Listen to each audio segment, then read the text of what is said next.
What is up, everybody? Alan here. I am the Digital Innovation Librarian here at the Linda Sokol Francis Brookfield Library. And for today's Take and Make tutorial video, I'm going to be showing you how to make your own hand-pressed lanterns.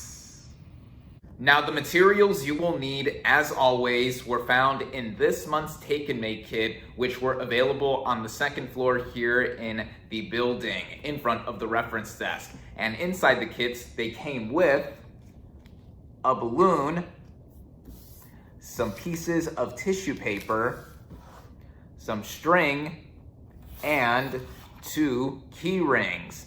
In addition to these materials, you will also need a pair of scissors, some paint or markers, whatever you choose, and some glue.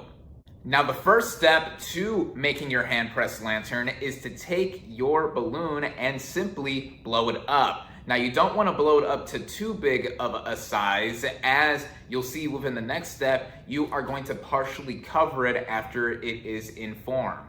As you can see, I blew mine up to this side, not too big, although it's comparable to my head.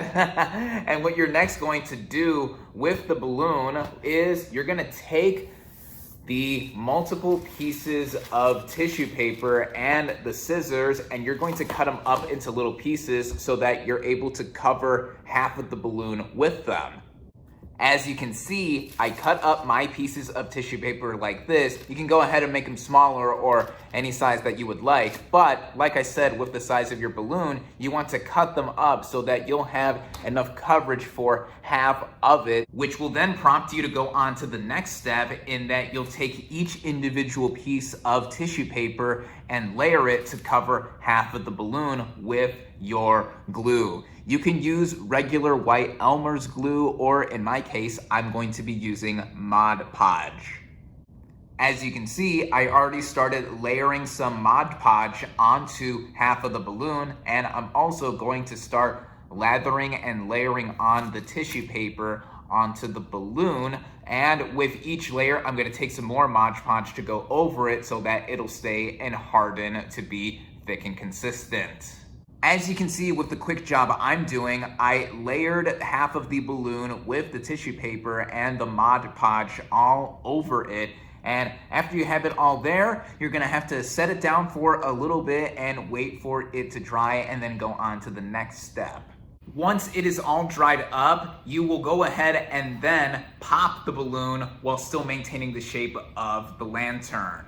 So now, after popping it, or more specifically, I deflated it by pinching it slightly so that I don't get a dramatic pop, what I would then do is I would take the key rings and I would poke holes on the sides of the lantern so that they are able to hold the string. So here we go. I have one key ring on this side, another key ring on this side, and we are going to take the string and basically tie it together with the key rings so that they hold the main part. Once you tied it all together, you'll have as such. There you have it, your own hand-pressed lantern. Now you can light up a candle safely and put it in between the lantern itself. And once this is all completely dry too, before you have it all literally hanging together, you can take your paint